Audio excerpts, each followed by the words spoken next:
Now concerning the things about which you wrote to me, it is good for a man not to touch a woman, but, because of sexual immoralities, let each man have his own wife, and let each woman have her own husband. Let the husband render to his wife the affection owed her, and likewise also the wife to her husband. The wife doesn't have authority over her own body, but the husband. Likewise also the husband doesn't have authority over his own body, but the wife.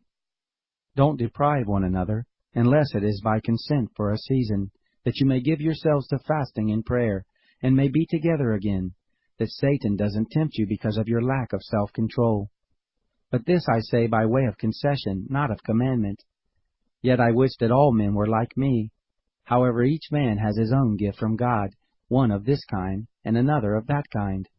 But I say to the unmarried and to widows, it is good for them if they remain even as I am. But if they don't have self-control, let them marry, for it is better to marry than to burn. But to the married I command, not I but the Lord, that the wife not leave her husband, but if she departs, let her remain unmarried, or else be reconciled to her husband, and that the husband not leave his wife.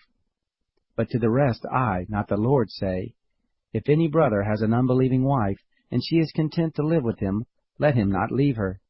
The woman who has an unbelieving husband, and he is content to live with her, let her not leave her husband. For the unbelieving husband is sanctified in the wife, and the unbelieving wife is sanctified in the husband. Otherwise your children would be unclean, but now are they holy. Yet if the unbeliever departs, let there be separation.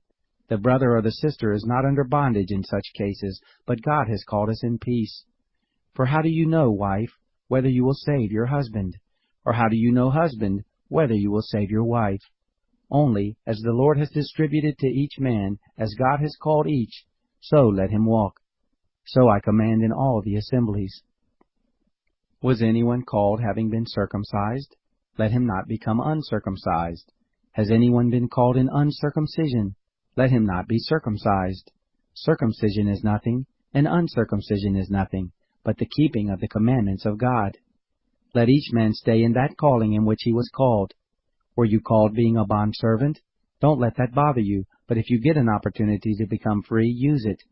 For he who was called in the Lord, being a bondservant, is the Lord's free man. Likewise, he who was called being free is Christ's bondservant. You were bought with a price. Don't become bondservants of men. Brothers, let each man, in whatever condition he was called, stay in that condition with God.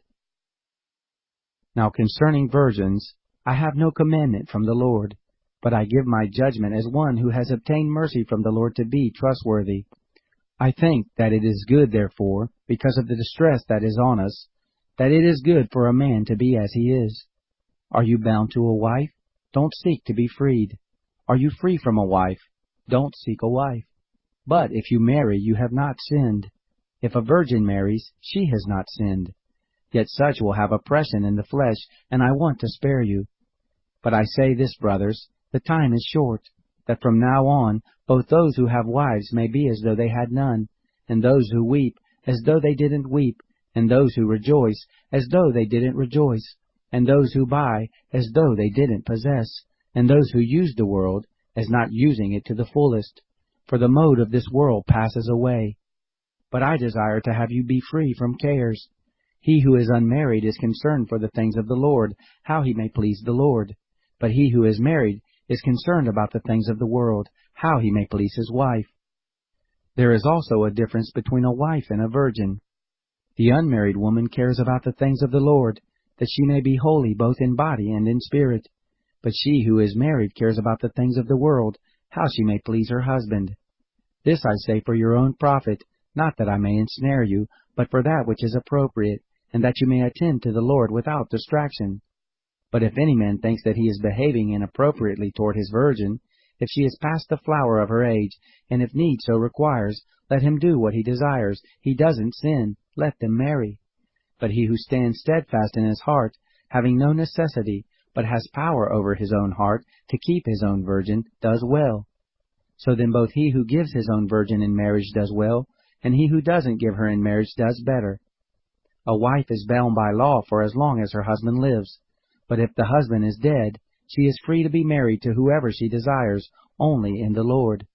But she is happier if she stays as she is in my judgment, and I think that I also have God's Spirit.